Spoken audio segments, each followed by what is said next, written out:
है गाइस, कैसे हो आप सब। आई होप कि आप लोग बढ़िया होंगे और जीवन का आनंद ले रहे होंगे। फिलहाल आज की इस वीडियो में देखने वाले जो आपके स्कूलों में होने वाला दिनांक 19 नवंबर 2025 को प्री बोर्ड विषय साइंस का उसके लिए काफ़ी महत्वपूर्ण प्रश्न को देखने वाले हैं। सब लोग वीडियो को अंत तक जरूर देखना क्योंकि वीडियो काफ़ी इंपॉर्टेंट होने वाला है। और अगर आप चैनल पर नया हो तो वीडियो को लाइक करके चैनल को जरूर सब्सक्राइब करना क्योंकि ऐसी वीडियो चैनल के माध्यम से आपको हमेशा मिलता है। तो वीडियो को लाइक करके चैनल को जरूर सब्सक्राइब कर लेना और डिस्क्रिप्शन में दे दीजिएगा व्हाट्सएप चैनल का लिंक, वहाँ से लोग व्हाट्सएप चैनल को फॉलो करना क्योंकि जैक बोर्ड से रिलेटेड सबसे पहले आपको अपडेट वहीं पे मिलता रहता है। तो लोग उसे भी फॉलो करना मत भूलना। और मैं जो सारे के सारे ऑब्जेक्टिव प्लस सब्जेक्टिव दोनों प्रश्नों को इस वीडियो में बताने वाला हूँ। और ये प्रश्न आपको डायरेक्ट आपका प्री बोर्ड विषय साइंस का उसमें देखने को मिल सकता है। ठीक है, तो आप लोग वीडियो को अंत तक जरूर देखना। ठीक है, और अपने साथ ही सारे दोस्तों भी शेयर करना। चलिए फिर देख लेते हैं सबसे पहले प्रश्न को। तो सबसे पहला प्रश्न बोलता है आपका तारों का टिमटिमाना किस घटना को दर्शाता है। तो ऑप्शन दिया गया आपके पास प्रकाश का परावर्तन, प्रकाश का वर्ण विक्षेपण, वायुमंडलीय अपवर्तन या फिर प्रकाश का प्रकीर्णन। तो इसका जो राइट आंसर हो जाएगा वो हो जाएगा ऑप्शन नंबर सी यानी कि वायुमंडलीय अपवर्तन इसका करेक्ट आंसर हो जाएगा। आगे हम क्वेश्चन नंबर 2 को देख लेते हैं। क्वेश्चन नंबर 2 बोलता है आपका 1 किलोवाट घंटा किसके बराबर होता है। तो 1 किलोवाट घंटा किसके बराबर होता है आपको बताएं। इसका जो राइट आंसर हो जाएगा वो हो जाएगा ऑप्शन नंबर डी यानी कि 3.6 गुना 10 के पावर 6 जूल इसका करेक्ट आंसर हो जाएगा। आगे आपका था क्वेश्चन नंबर 3 बोलता है आपका फ्यूज तार के लिए कौन सा कथन सत्य है। कौन सा कथन सत्य आपको बताना इसका जरा करेक्ट आंसर हो जाएगा वो हो जाएगा उच्च प्रतिरोध और निम्न गलनांक होता है किसका, फ्यूज तार का। ठीक है, आगे आपका था क्वेश्चन नंबर 4 बोलता है आपका अवतल लेंस की फोकस दूरी हमेशा होती है, यानी कि अवतल लेंस जो होती है उसकी फोकस दूरी हमेशा कैसी होती है, उसका जो फोकस दूरी होती है हमेशा ऋणात्मक होती है। ठीक है, ऑप्शन नंबर 20 का करेक्ट आंसर हो जाएगा। ठीक है, आगे आपका क्वेश्चन नंबर 5 बोलता है आपका सौर ऊर्जा को सीधे विद्युत ऊर्जा में बदलने वाली युक्ति को क्या कहते हैं। युक्ति को क्या बोला था आपको बताना इसका जो राइट आंसर हो जाएगा वो हो जाएगा ऑप्शन नंबर सी यानी कि सौर सेल इसका करेक्ट आंसर हो जाएगा। आप लोगों को पता होगा है ना। आगे आपका क्वेश्चन नंबर 6 बोलता है आपका किसी विद्युत बल्ब पर 220 वोल्ट तथा 100 वाट अंकित है।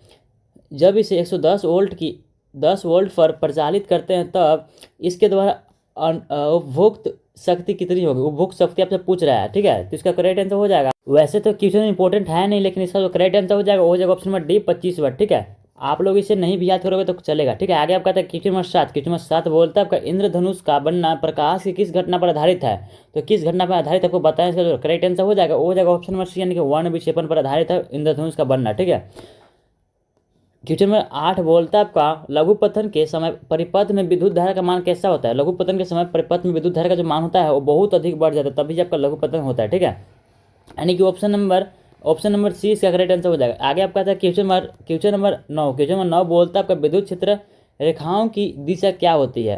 तो विद्युत क्षेत्र रेखाओं की दिशा जो होती है वो होती है ऑप्शन नंबर सी यानी कि चुंबक के बाहर उत्तर से दक्षिण होता है। ठीक है, नेक्स्ट आपका था क्वेश्चन नंबर 10 अगर चुंबक के अंदर से बात की जाए तो आपका दक्षिण से उत्तर होता है ना। उसके बाद आपका था क्वेश्चन नंबर 10 बोलता है आपका एक स्वस्थ आँख के लिए दूर बिंदु कितनी होती है। एक स्वस्थ आँख के लिए दूर बिंदु जो होती है अनंत होती है, यानी ऑप्शन नंबर सी इसका करेक्ट आंसर हो जाएगा। आगे आपका था क्वेश्चन नंबर 11 बोलता है आपका Fe2O3 + 2Al है किस प्रकार की अभिक्रिया बताना है। तो करेक्ट आंसर हो जाएगा वो हो जाएगा ऑप्शन नंबर सी विस्थापन। क्यों विस्थापन है चलिए फिर मैं बताता हूँ। ठीक है, यहाँ पे दिया क्या है Fe2 के साथ है O3 प्लस में आपका टू एल्युमिनियम है ना। तो यहाँ पे क्या होगा कि एल्युमिनियम जो है ऑक्सीजन से ज़्यादा क्रियाशील होते हैं। ठीक है, तो इसके कारण यहाँ पे Fe2 में से ऑक्सीजन हट जाएगा, यहाँ पे एल अपना उसका स्थान ले लेगा, इसीलिए क्या है आपका विस्थापन अभिक्रिया। ऑप्शन नंबर सी इसका करेक्ट आंसर हो जाएगा। ठीक है, आगे आपका क्वेश्चन नंबर 12 बोलता है आपका सोडियम का परमाणु कितनी संयोजकता इलेक्ट्रॉन रखता है। तो कितनी संयोजकता इलेक्ट्रॉन रखता है सोडियम। तो इसका करेक्ट आंसर हो जाएगा 1 हो जाएगा। ठीक है, तो संयोजकता होता है कुछ इस तरीके से होता है 2 8 1 होता है। ठीक है, सबसे बाहरी कोष्ठ में कितना है 1 है, इसके कारण क्या होता है इसका संयोजकता 1 होता है। ठीक है, आगे आपका आता है क्वेश्चन नंबर 13 बोलता है आपका बेकिंग सोडा का रासायनिक नाम क्या है। बेकिंग सोडा का जो रासायनिक नाम होता है वो होता है सोडियम हाइड्रोजन कार्बोनेट, यानी कि ऑप्शन नंबर डी इसका करेक्ट आंसर हो जाएगा। ठीक है, आगे आपका आता है क्वेश्चन नंबर 14 बोलता है आपका उस धातु का नाम बताइए जो चाकू से आसानी से काटी जा सकती है। तो इसका जो करेक्ट आंसर हो जाएगा वो हो जाएगा ऑप्शन नंबर सी यानी कि सोडियम इसका राइट आंसर हो जाएगा। ऑप्शन में पोटेशियम रहता है तो उसे भी हम लोग टिक मारते हैं। ठीक है,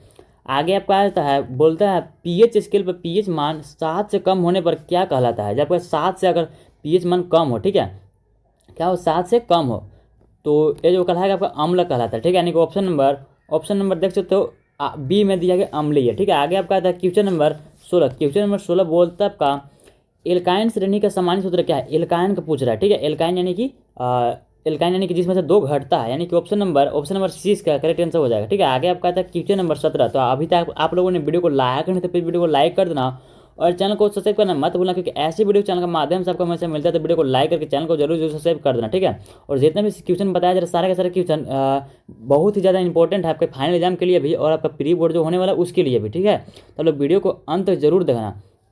क्वेश्चन नंबर 17 बोलता है आपका तत्व का अष्टक नियम किसने प्रतिपादित किया था। तो अष्टक नियम को जो प्रतिपादित किया था वो न्यूलैंड्स ने किया था, यानी ऑप्शन नंबर सी इसका करेक्ट आंसर हो जाएगा, ठीक है। आगे आपका आता है क्वेश्चन नंबर अगर आपसे आधुनिक आवर्तसारणी की बात की जाए तो उसको मोस्ले ने किया था। आप लोग इस चीज़ को भी याद रखना। आगे आपका क्वेश्चन नंबर 18 बोलता है आपका पीतल क्या है। तो पीतल एक तरीका का मिश्र धातु है, यानी कि ऑप्शन नंबर डी इसका करेक्ट आंसर हो जाएगा, जो कि किसका मिश्र धातु होता है, कॉपर का और जिंक का, ठीक है। दोनों को जोड़ोगे तो क्या बनेगा आपके पास, पीतल बनता है। उसके बाद आपका आता है क्वेश्चन नंबर 19 बोलता है आपका अम्ल नीले लिटमस को किस रंग में बदल देता है। अम्ल जो है नीले को जो लाल में बदल देता है, नीले को लाल में बदल देता है। अगर क्षार की बात की जाए तो लाल लिटमस पत्र को नीले में बदल देता है। क्यों यहाँ पे अम्ल का बात किया जा रहा है, तो इसका करेक्ट आंसर क्या हो जाएगा, ऑप्शन नंबर सी, यानी कि लाल इसका राइट आंसर हो जाएगा। आगे आपका था क्वेश्चन नंबर 20 बोलता है आपका क्लोर क्षार अभिक्रिया में कौन सा उत्पाद प्राप्त होता है। क्लोर क्षार अभिक्रिया में कौन सा उत्पाद प्राप्त होता है, इसका जो करेक्ट आंसर हो जाएगा वो हो जाएगा ऑप्शन नंबर डी, यानी कि NaOH, यानी कि सोडियम हाइड्रोक्साइड, इसका राइट आंसर हो जाएगा। क्वेश्चन नंबर 21 बोलता है आपका मनुष्य के हृदय में कितने कोष्ठक यानी कि चेंबर होते हैं। मनुष्य के जो हृदय में चेंबर होते हैं वो टोटल 4 होते हैं, यानी कि ऑप्शन नंबर सी इसका करेक्ट आंसर हो जाएगा, ठीक है। 2 अलिंद और 2 नीले होता है, ठीक है। नेक्स्ट आपका था क्वेश्चन नंबर 22 बोलता है पौधों में भोजन का सम्मान किस सूतक के द्वारा होता है, ठीक है। भोजन बोल रहा है, भोजन को हम लोग फूड बोलते हैं, ठीक है। फ से फूड और फ से फ्लोएम, यानी कि ऑप्शन नंबर 20 का करेक्ट आंसर हो जाएगा। मस्त तरीका है ना। नेक्स्ट आपका था क्वेश्चन नंबर 23 बोलता है आपका मानव शरीर की सबसे बड़ी ग्रंथि कौन सी है। बड़ी ग्रंथि की बात की जाए मानव शरीर की तो हो जाएगा आपका ऑप्शन नंबर सी, यानी कि यकृत, इसका करेक्ट आंसर हो जाएगा। आगे आपका था क्वेश्चन नंबर 24 बोलता है आपका अंडोत्सर्ग किसके प्रभाव से होता है, ठीक है। तो इसका करेक्ट आंसर हो जाएगा ऑप्शन नंबर सी, यानी कि ल्यूटिनाइजिंग हार्मोन, इसका राइट आंसर हो जाएगा। आगे आपका था क्वेश्चन नंबर 25 बोलता है आपका निम्नलिखित में कौन सा मादा जनन तंत्र का भाग नहीं है। तो मादा जनन तंत्र का भाग कौन सा नहीं है आपको बताना है, करेक्ट आंसर हो जाएगा ऑप्शन नंबर डी, यानी कि शुक्रवाहिका, इसका राइट आंसर हो जाएगा। आगे आपका था क्वेश्चन नंबर 26 बोलता है आपका समजात अंक का उदाहरण है। समजात अंक का जो उदाहरण हो जाएगा वो हो जाएगा ऑप्शन नंबर ए में देख सकते तो लिखा गया आपका हमारा हाथ और कुत्ते का अग्रपाद, कैसा उदाहरण है, समजात अंक का उदाहरण है। उसके बाद आपका था क्वेश्चन आगे आपका ऑप्शन नंबर बी हमारे दांत और हाथी के दांत, यानी कि ऑप्शन नंबर सी का राइट आंसर हो जाएगा। ऑप्शन नंबर डी इसका राइट आंसर हो जाएगा, ऑप्शन नंबर ए और ऑप्शन नंबर बी, ठीक है, दोनों। आगे आपका था क्वेश्चन नंबर 27 बोलता है आपका विकासीय दृष्टिकोण से हमारी किससे अधिक समानता है, हमारे किससे अधिक समानता आपको बताने से करेक्ट आंसर हो जाएगा ऑप्शन नंबर ए, यानी कि चीन के विद्यार्थी, इसका राइट आंसर हो जाएगा, ठीक है। आगे आपका आता है आगे यहाँ पे लिखा गया आपका मनुष्य सबसे अधिक एक दूसरे से समान है, यानी कि चीन के लोगों को देखोगे तो सारे के सारे लोग एक जैसे ही दिखते हैं। आगे आपका था क्वेश्चन नंबर 28 बोलता है आपका ओजोन परत के छाया के लिए मुख्य रूप से कौन सा रसायन जिम्मेदार है। इसका जो करेक्ट आंसर हो जाएगा ओजोन परत के छाया के लिए हो जाएगा CFC, क्लोरोफ्लोरोकार्बन। आगे आपका था क्वेश्चन नंबर 29 बोलता है आपका आहार श्रृंखला में ऊर्जा का प्रवाह कैसा होता है, ऊर्जा का प्रवाह कैसा होता है को बताने से जो करेक्ट आंसर हो जाएगा वो हो जाएगा ऑप्शन नंबर सी, यानी कि एक दिशीय होता है, ठीक है, एक दिशीय। आगे आपका था क्वेश्चन नंबर 30 बोलता है आपका मनुष्य में पाचन की क्रिया कहाँ से शुरू होती है। पाचन को जो क्रिया है कहाँ से शुरू होती है बताना, मुंह से ही हमारे पाचन की क्रिया शुरू होती है, यानी कि ऑप्शन नंबर सी इसका राइट आंसर हो जाएगा। तो मैंने बताया था आप लोगों को इस वीडियो में लोग ऑब्जेक्टिव प्लस सब्जेक्टिव दोनों तरीके के क्वेश्चन को देखने वाले, ठीक है। आपका जो एग्जाम है 30 प्रश्न पूछा जा रहा है ऑब्जेक्टिव, उसके बाद आपका सब्जेक्टिव पूछा जा रहा है 52 तक, है ना, कुछ इसी तरीके से आपका पूछा जा रहा है। उसके बाद आपका था क्वेश्चन नंबर 1 से हम लोग देख रहे थे सब्जेक्टिव का, ठीक है। तो अभी तक आपने वीडियो को लाइक कर देना और चैनल को भी जरूर सब्सक्राइब कर देना, ठीक है। अगर आपने अभी तक नहीं किया तो प्लीज़ वीडियो को लाइक कर देना और चैनल को भी सब्सक्राइब कर देना। तो दो अंक वाले प्रश्न को देख लेते, उसके बाद हम लोग 3 अंक वाले प्रश्न को देखेंगे। तो इसमें आपका था क्वेश्चन नंबर 1 बोलता है आपका आधुनिक आवर्त सारणी किस सिद्धांत पर आधारित है। आधुनिक आवर्त सारणी जो किस सिद्धांत पर आधारित आपको बताना है। यहाँ पे आंसर में आपको लिखना है आधुनिक आवर्त सारणी परमाणु संख्या के सिद्धांत पर आधारित है ना। इस नियम के अनुसार तत्वों के गुणधर्म उनकी परमाणु संख्या के आवर्ती फलन होते हैं, ठीक है, आवर्ती फलन होते हैं। उसके बाद आपका क्वेश्चन नंबर 2 बोलता है आपका वसा युक्त खाद्य पदार्थों को नाइट्रोजन से क्यों भरा जाता है, ठीक है। जैसे कि आपका चिप्स होता है उसमें नाइट्रोजन गैस भरा रहता है जिसके कारण वो खराब नहीं होता है। तो नाइट्रोजन गैस क्यों भरा है आपको बताना है, ठीक है। तो यहाँ पे उत्तर लिखा गया है, वसायुक्त खाद्य पदार्थ लंबे समय तक रखने पर उपचायित होना यानी कि मतलब उसमें ऑक्सीजन का परत चढ़ जाना है ना, होकर विकृत गंधिता प्रदर्शित करते हैं। जो आपका हो जाता है ना, मान लो आप लोग 2 दिन तक, 3 दिन तक, 4 दिन तक आप चिप्स को निकाल करके बाहर रख दो, कैसा हो जाएगा, जैसा होगा ना उसी को बोला जाता है आपको विकृत गंधिता बोला जाता है, ठीक है, जिससे उसका स्वाद और गंध बदल जाता है। इसे रोकने के लिए हमें ऑक्सीजन मुक्त यानी कि वातावरण प्रदान करना हेतु नाइट्रोजन से भरा जाता है, ठीक है। नाइट्रोजन से क्यों भरा जाता है, क्योंकि ये अक्रिय गैस है और किसी भी तत्व से वो अभिक्रिया नहीं करता है ना। उसके बाद आपका क्वेश्चन नंबर 3 बोलता है आपका, क्वेश्चन नंबर 3 बोलते हैं फ्लेमिंग का दक्षिण हस्त नियम किस लिए उपयोगी है, ठीक है। दक्षिण हस्त नियम की बात कर रहे हैं यहाँ पे, ठीक है। तो उत्तर दिया गया आपके पास, फ्लेमिंग का दक्षिण हस्त नियम विद्युत जनित्र के सिद्धांत को समझाने के लिए उपयोगी है। यह नियम बताता है कि जब कोई चालक चुंबकीय क्षेत्र में गति करता है तो उसमें प्रेरित विद्युत धारा की दिशा क्या होगी, ठीक है। यह बताता है क्या, फ्लेमिंग का दक्षिण हस्त नियम। उसके बाद आपका क्वेश्चन नंबर 4 बोलता है प्राकरण किसे कहते हैं, प्राकरण किसे कहते हैं आपको बताना है। तो उत्तर यहाँ पे दिया गया, प्राकरण वह प्रक्रिया है जिससे प्राकरण किसी पुष्प के परागकोश से निकलकर उसी पुष्प या किसी अन्य पुष्प के वर्तिकाग्र तक पहुँचते हैं, ठीक है। यह पौधों में लैंगिक प्रजनन का पहला चरण है, ठीक है। ये आपका काफ़ी ज़्यादा महत्वपूर्ण प्रश्न पूछा जाता है आपके एग्जाम में, है ना, आपका पूछा जा सकता है। उसके बाद आपका क्वेश्चन नंबर 5 बोलता है आपका उत्तल दर्पण के दो उपयोग लिखे, उत्तल दर्पण के 2 उपयोग बोल रहा है, ठीक है। तो उत्तर में यहाँ पर लिख सकते हो आप लोग, उत्तल दर्पण का उपयोग मुख्य रूप से वाहनों के पक्ष दृश्य दर्पण के रूप में, जैसे वाहनों में लगा होता है ना पीछे के दृश्य देखने के लिए, उसी वहाँ पे उत्तल दर्पण ही लगा होता है, ठीक है। पहले दृश्य को देखने के लिए यह रहता है क्योंकि ये सीधा और छोटा प्रतिबिंब बनाते हैं तथा देखने के लिए अधिक क्षेत्र होते हैं, ठीक है। दूसरा इसका सड़क के बत्तियों में परावर्तक के रूप में किया जाता है, ठीक है, ताकि प्रकाश को बड़े क्षेत्र में फैलाया जा सके, ठीक है। जैसे कि आप लोगों ने देखा होगा चौराहे पे यहाँ पे गोला लगाया होता है पीछे के दृश्य को देखने के लिए, जो कि आपका परावर्तक सतह के रूप में काम करता है। उसके बाद आपका 3 मार्क्स वाले प्रश्नों को हम देखने वाला है, ठीक है। तो अभी तक आपने वीडियो को लाइक कर देना, चैनल को भी जरूर जो सब्सक्राइब कर देना, ठीक है। आगे आपका क्वेश्चन नंबर फर्स्ट शिफ्ट का 3 नंबर वाले में, हाइड्रोजनीकरण क्या है, आपको बताना है। इसका औद्योगिक अनुप्रयोग क्या है, ठीक है, इसका औद्योगिक अनुप्रयोग क्या है, ठीक है। यहाँ पे उत्तर में दिया गया आपका हाइड्रोजनीकरण वह प्रक्रिया है जिसमें संतृप्त हाइड्रोकार्बन जिनमें डबल या ट्रिपल बॉन्ड होते हैं को निकेल या पैलेडियम जैसे उत्प्रेरक की उपस्थिति में हाइड्रोजन के साथ अभिकृत करके संतृप्त हाइड्रोकार्बन जिनमें क्या होते हैं सिंगल बॉन्ड होते हैं में बदला जाता है। इसका मुख्य औद्योगिक अनुप्रयोग वनस्पति तेलों को वनस्पति घी जैसे संतृप्त वसा में बदलने में होता है, ठीक है। वनस्पति घी मतलब डालडा, आप लोगों ने सुना होगा। उससे बताया था क्वेश्चन नंबर 2 बोलता है आपका अम्लीय वर्षा क्या है, आपका काफ़ी महत्वपूर्ण प्रश्न है, ठीक है। आप लोग लिख करके लो, आ सकता है आपके एग्जाम में।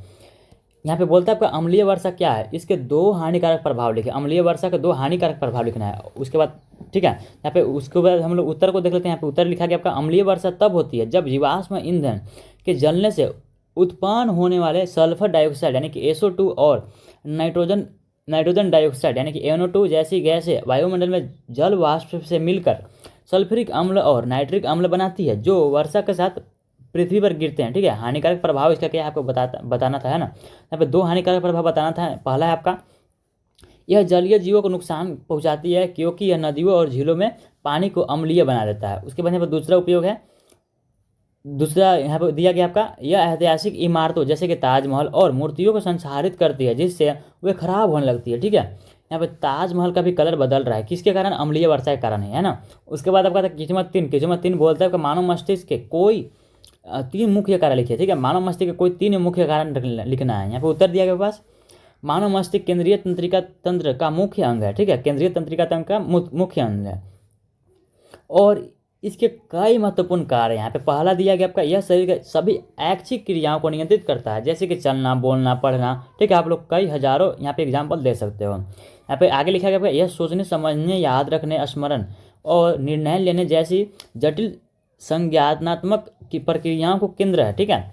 यहाँ पर दिया गया तीसरा यह शरीर के विभिन्न अंगों से आने वाली संवेदी आवेगों को ग्रहण करता है और उनका विश्लेषण करके उचित प्रतिक्रिया उत्पन्न करता है। यहाँ पे चौथा दिया